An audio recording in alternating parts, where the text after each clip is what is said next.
Alright, this video contains instructions on how to do the airbag part of the experiment. If you want instructions on how to do the crumple zone experiment, then you need to refer to the other video by that name.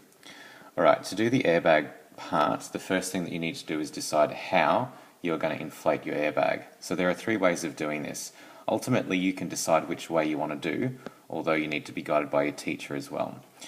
So the first way is the simplest way. You just get a Ziploc bag, as you're going to do in all of these circumstances, and the easiest thing to do is just to blow into it. So you blow into it, zip it up, and then you compress it, so looking at it from the side, compress it by just laying your hand on top of it. Okay, so that's my fingers from the side of my hand, and just measuring how high it is up off the bench or the table. Okay, so it's not a very precise way of doing it, but it's by far the quickest way, and you increase the inflation of the airbag just by blowing more into it, or by starting with a full airbag and then letting some air out to make it smaller. Okay, so that's the first possibility. The second possibility is a bit more precise. Basically what you do is you get your Ziploc bag and you put some bicarb and vinegar in it. So you get the bag, you hold it a little bit on its side, and you put probably about 15 mils of vinegar in, and then you have a measured amount of bicarb soda, okay, which is going to produce carbon dioxide when it mixes with the vinegar. You pop it in the bag and then quickly zip it shut and mix it around, and it will produce a very specific amount of gas. Okay? To make more gas, then you just use more bicarb. The third way is to use dry ice, and your teacher will let you know whether or not you can do that, because it's a little bit risky. Dry ice is also a bit expensive for us to produce, but in any case, you measure a particular amount of dry ice, a pellet, and it'll be somewhere between 0.2 of a gram up to about 2 grams maximum. You pop it in there and seal it, and as it sublimes, that is, goes from a solid straight to a gas, it will produce a very defined and specific amount of gas, so you know exactly how much air is in there, how inflated it is. The thing that you're really deciding here is what you want. As you go further towards this end, you're talking about doing the experiment quickly. So these number 1 and number 2 can be done quite quickly, whereas number 2 and number 3 will give you more accuracy. So number 3 with the dry ice is quite slow to do, because you have to wait for the carbon dioxide solid to go to gas, but nevertheless when you're finished you have a very, very specific amount of gas, and you can actually calculate exactly how much gas is in there. Once you've decided which type of airbag you're going to use, you need to construct airbags of different levels of inflation. So you'll want one that's just barely got any air in it at all, and then you want an airbag with a little bit more air and a little bit more, and the airbag will sort of take this kind of shape, because the Ziploc bags don't form an exact airbag shape.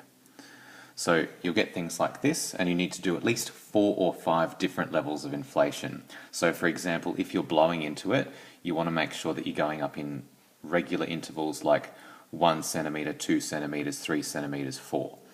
Or if you're using bicarb, you might want to go half a gram, 1 gram, 1.5 grams, 2 grams, something like that. Did I say that right? Yeah, a half, 1, 1.5, 2.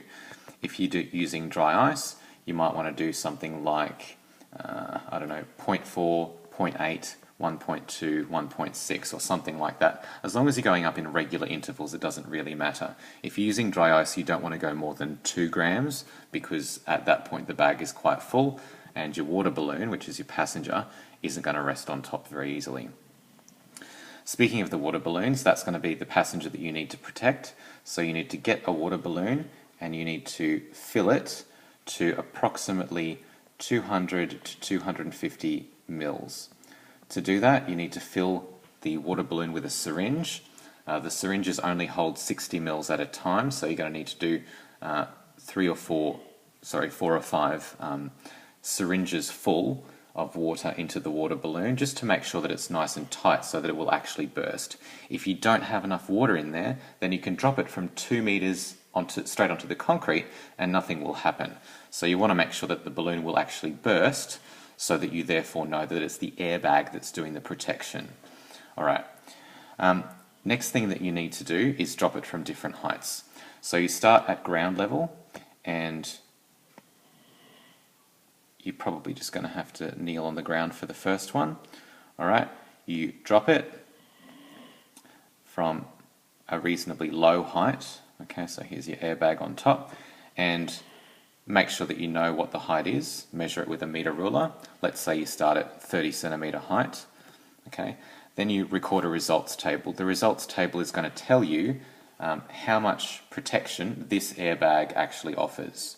Alright, so your results table can look, it doesn't really matter how it looks, as long as it records the results in an accurate way.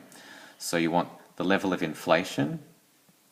So for example, if you were just blowing into it, you might start with a 1 centimeter inflation balloon. You want to know the height that you're dropping it from. So let's say you start at 30 centimeters. And then you want to know, out of 3 trials, how many times did it protect? So this is trial 1, trial 2, trial 3. So you just pick it up off the ground and drop it again. So yes, it protected the first time, the second time, and the third time, so that's 3 out of 3. Then, for my same air balloon, I'm going to drop it from a little bit higher. So I'm going to go from, say, 60 centimeters. Okay, and I do that times 3, and I go, yep, protected the first time, protected the second time, protected the third time, that's 3 out of 3 again. So I'm going to go up to the next level, drop it from higher. So from 90 centimeters, which is about the height of your waist.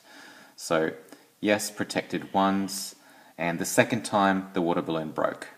Okay, so I got a new water balloon and tried it a third time and it protected. So that was 2 out of 3 times that my airbag protected the passenger. Next, I'm going to do next level up, so 120 centimeter height, so a bit higher again. And I find didn't protect, did protect. So that's 1 out of 3. So what I can basically conclude from that is that my airbag, this airbag here, offers full protection up to 60 centimeters, or around the 60 centimeter mark. Obviously it might protect up to 80 centimeters, but we don't know because we only went up in 30s. And then after that, it provides partial protection,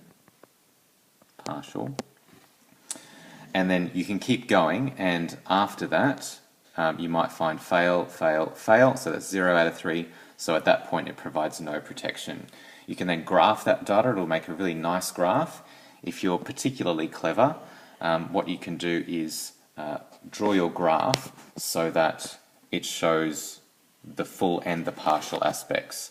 So it will provide, so if this is the height, and this is the inflation level of the balloon, sorry, the inflation level of the airbag.